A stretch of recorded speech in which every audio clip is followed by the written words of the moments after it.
Hello အားလုံးပဲမင်္ဂလာပါဒီနေ့ကျွန်တော်ရောက်ရှိတဲ့နေရာကကျွန်တော်တို့ under contract ဖြစ်သွားတဲ့အိမ်တစ်လုံးဖြစ်ပါတယ်ဒီနေ့ကကျွန်တော်တို့ရဲ့ inspection day ဖြစ်ပါတယ်ဆိုတော့ဒီနေ့မှာ home inspection day ကဘာလဲ due diligence period ကဘာလဲဆိုတာကျွန်တော်အသေးစိတ်ပြောပြပေးသွားမှာဖြစ်ပါတယ်နံပါတ်1အနေနဲ့ကျွန်တော်တို့သိထားရမှာကအိမ်တစ်လုံးဝယ်ယူမယ်ဆိုရင်ပြင်ပိုင်းလနေရုံနဲ့မလုံလောက်ပါဘူး inspection day မှာကျွန်တော်တို့ကမျက်စိနဲ့မမြင်ရတဲ့ unseen problem ပြစ်ချက်တွေကိုဒီနေ့တွေ့ရတော့မှာဖြစ်ပါတယ်ဒါကြောင့်ဒီနေ့ inspection တွေကဘယ်လောက်တောင်အရေးကြီးလဲဆိုတာဒီဗီဒီယိုမှာကျွန်တော်အသေးစိတ်ပြောပြပေးသွားမှာဖြစ်တဲ့အတွက်ဒီဗီဒီယိုကိုအဆအဆုံးကြည့်ပေးထားကြပါ inspection ဆိုတာတင်ဝယ်မဲ့အိမ်ရဲ့ကြန့်ခိုင်မှုနဲ့ဘေးကင်းမှုကိုကျွမ်းကျင်ပညာရှင် home inspector နဲ့အတူတွားရောက်စစ်ဆေးတဲ့နေ့ဖြစ်ပါတယ်အပြင်ပန်းကြည့်ရင်မတိနိုင်တဲ့ရေယိုတာလက်စစ်လိုင်းမကောင်းတာတွေကိုဒီနေ့မှာအဖြေရှာကြမှာဖြစ်ပါတယ်ဒီ period ကအိမ်ဝယ်ယူသူတိုင်းတွင်အင်မတန်မှအရေးကြီးပါတယ်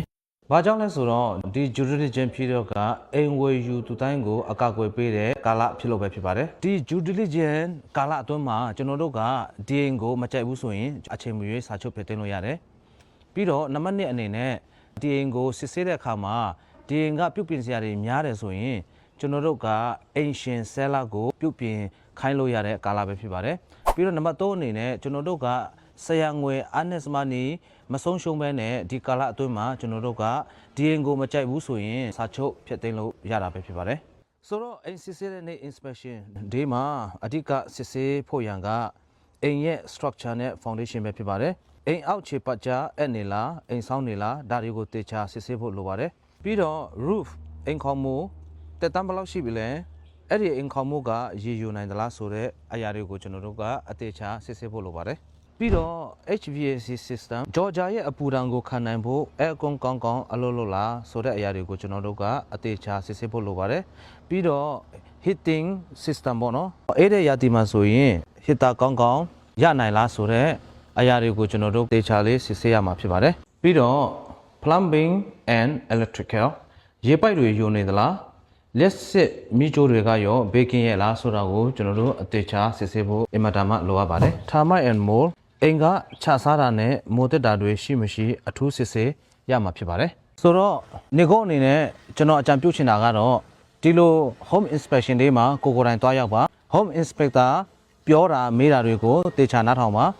တကယ်လို့အိမ်ခေါင်မိုးကရေယိုတာတွေနဲ့ foundation တွေကအက်တာကွဲတာတွေကျွန်တော်တို့တွေ့ရမယ်ဆိုရင်အချိန်မီကိုယ့်ရဲ့ real estate agent နဲ့တိုင်ပင်ပြီးတော့ဒီ due diligence ပြီးတော့မှဒီ contract ကို terminate ကျွန်တော်တို့လုပ်လို့ရပါတယ် Hello, I'm John Owen with Southeast Property Inspectors. I inspect houses and would be happy to inspect one for you.